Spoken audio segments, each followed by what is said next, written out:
welcome back to my channel. Kembali lagi sama aku Dini. Seperti biasa aku akan sharing ilmu lagi sama kalian. Dan kali ini aku akan membahas tentang pajak, yaitu khususnya pajak pertambahan nilai atau yang biasa disingkat dengan istilah PPN. Yuk, buat yang mau belajar jangan berlama-lama, kita langsung saja belajar. Oke, kita mulai pembelajarannya. Di sini ada sapaan dulu. Hello, I am Diariko. I'm here because I love to give presentation. Ya, sesuai dengan yang tadi aku bilang, aku akan membahas tentang pajak pertambahan nilai atau yang biasa disingkat dengan PPN. Ya, kalian pasti sering dengar dong istilah PPN. Nah, PPN itu seperti apa sih? Artinya tuh apa sebenarnya? Nah, PPN itu adalah pajak yang dikenakan pada transaksi jual beli yang dilakukan oleh pribadi maupun badan usaha yang telah menjadi pengusaha kena pajak atau PKP. Oke, for your information, di video ini aku akan sering menggunakan istilah PKP.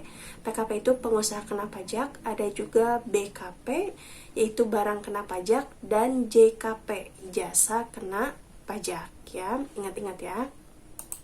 Nah, dari definisi kita akan beralih ke karakteristik PPN. Gimana aja sih karakter dari si PPN ini ya? Yang pertama, PPN itu merupakan pajak tidak langsung. Maksudnya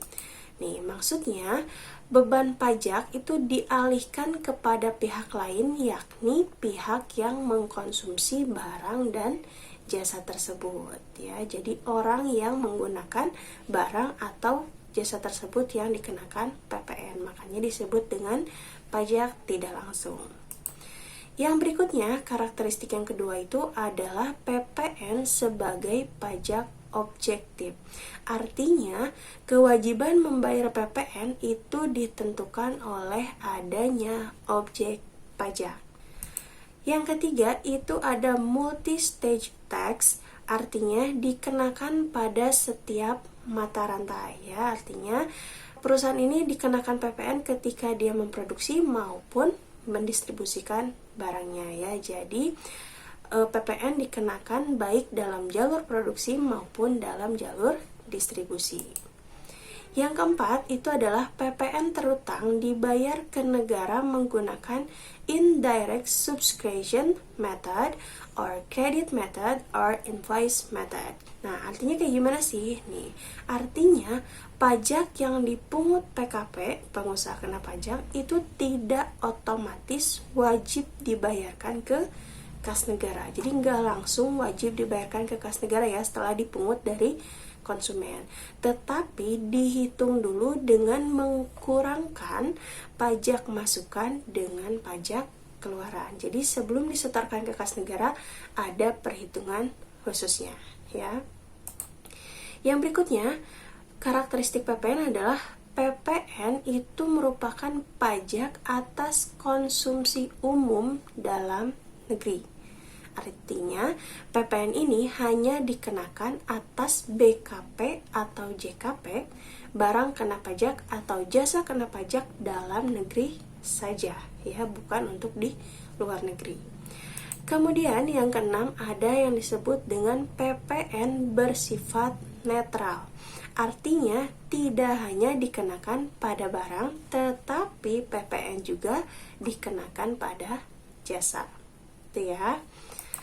Nah, yang ketujuh itu PPN tidak menimbulkan dampak pengenaan pajak berganda. Nggak double pajaknya. Kenapa? Karena PPN itu dipungut atas dasar nilai tambahnya saja. Nilai tambah dari suatu barang atau jasa. Gitu ya. Oke, selanjutnya dari karakteristik kita akan beralih ke pengenaan PPN. Ada beberapa pengenaan PPN. Yang pertama, penyerahan BKP atau barang kena pajak di dalam daerah pabean yang dilakukan oleh pengusaha ya.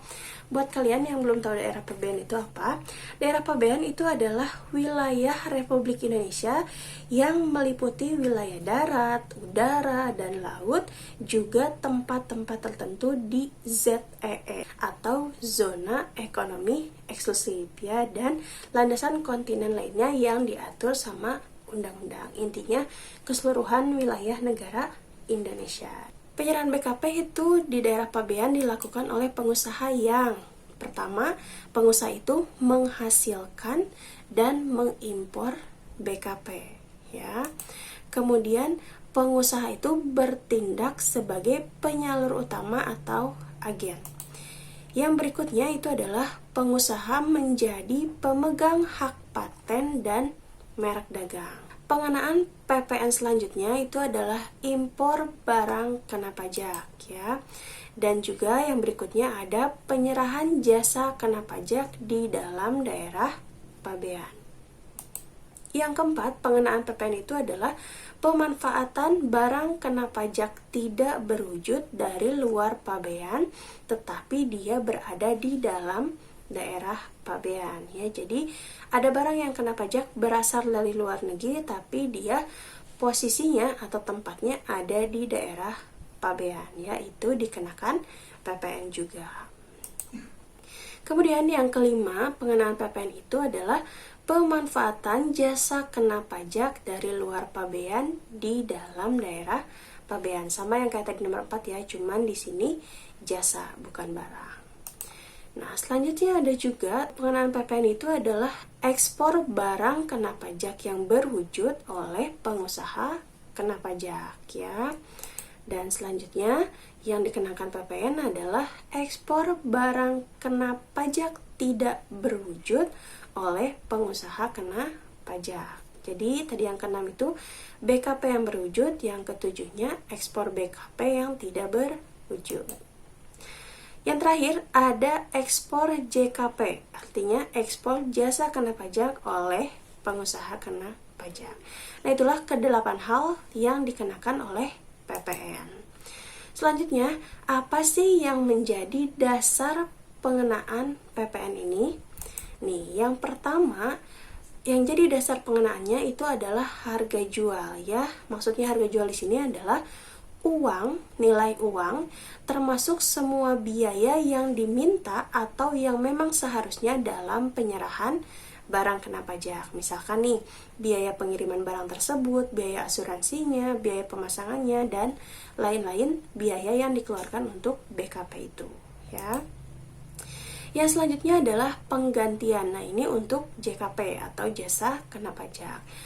Yang jadi dasar pengenaannya adalah nilai uang termasuk semua biaya yang diminta atau yang memang seharusnya ada dalam penyerahan jasa kena pajak. Yang berikutnya ada nilai impor, ya. Di sini artinya nilai uang yang menjadi dasar perhitungan bea masuk ditambah nih, ya. Selain bea masuk ditambah pungutan lainnya yang sesuai dengan undang-undang yang berlaku. Yang selanjutnya, dasar pengenaan PPN itu dari nilai ekspor, ya. Nilai ekspor di sini maksudnya nilai uang termasuk semua biaya yang diminta atau yang memang seharusnya diminta oleh seorang eksportir. Nah, yang kelima itu ada nilai lain sebagai dasar pengenaan pajak. Artinya di luar yang 4 tadi. Yang mana dimaksudkan di sini adalah nilai uang yang ditetapkan sebagai dasar pengenaan pajak atau DPP dengan keputusan Menteri Keuangan, ya. Nah, itulah kelima dasar pengenaan pajak pertambahan nilai atau PPN. Oke, berarti untuk pembahasan awal PPN cukup sekian aja. Nah, terima kasih. Nanti akan ada video selanjutnya tentang faktur pajak. Oke, semoga video ini bermanfaat buat kita semua dan menambah wawasan kalian. Jangan lupa untuk terus dukung aku dengan cara klik like, comment, share, and subscribe. Aku pamit. Assalamualaikum.